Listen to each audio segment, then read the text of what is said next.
Hi there and welcome. Today we're returning to the Regent ABC on the Prince of Wales Road in Norwich to offer additional information on this much missed and loved theatre cinema. If you haven't seen the previous video on the Regent ABC Norwich on this channel, then I suggest you view that one first, as that one carries the main story of this fabulous theatre and cinema. This video, however, is part 2, based on lots of new info and images recently received, not least of which from the CTA. So please view part 1 first, then come back to this one. Right, if you're still watching, then you've already viewed part 1 and it's time to get going.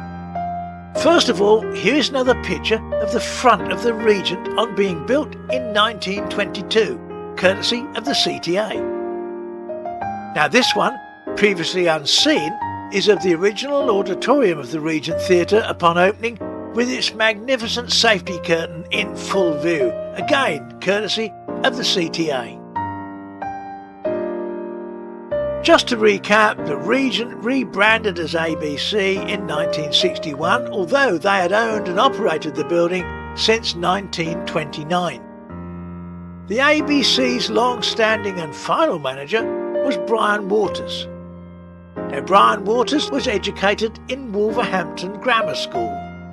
He began his career at the Odeon Wolverhampton and went on to work for Plaza and at the Odeon New Street, Birmingham. He joined ABC Norwich about the same time it was tripled in 1973. He was awarded ABC EMI's coveted Top Manager Award while at the ABC Norwich in 1976. Upon his retirement from ABC, Brian worked for the CTBF, the Cinema and Television Benevolent Fund.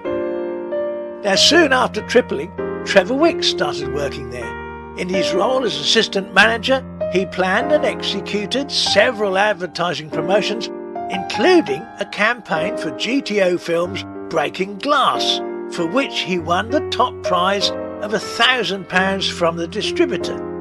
Here are some of the pictures supplied by Trevor. Projectionists at that time included Ken Smith, the Chief, Michael Clark, Sidney Duffield and Richard Burr, all of whom had worked at the ABC before it was tripled. It seemed a bit strange for them seeing the film trailing around the room on various rollers. Most of them really couldn't get to grips with this newish technology.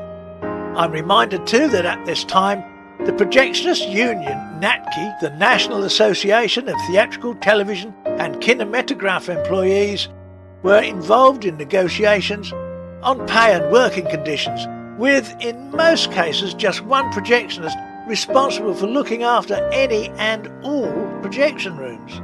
In some cases, the situation drove a wedge between management and projectionists for a while. Eventually, this ABC converted their cafe into a fourth screen, and pictures of all projection rooms are included in the earlier video. Now we have some images from the CTA of the auditoria of ABC Norwich 1, 2, 3 and 4.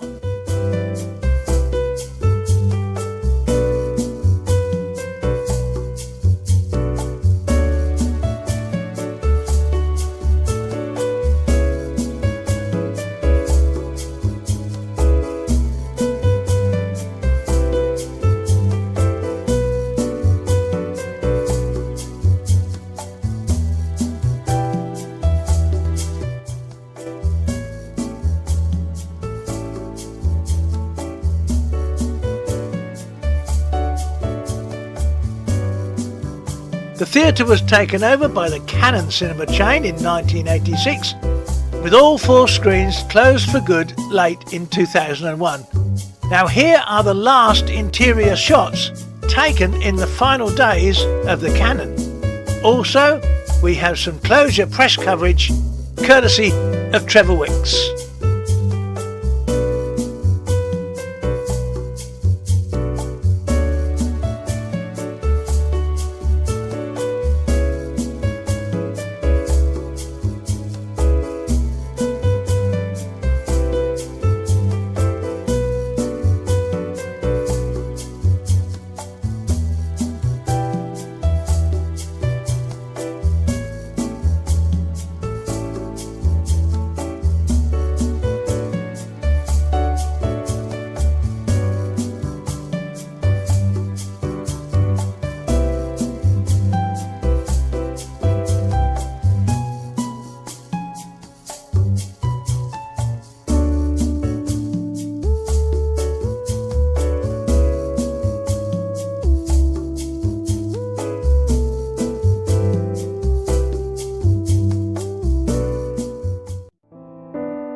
Well, that's about it for now. We hope you like this additional look at some more details we've found on the Regent ABC in Norwich.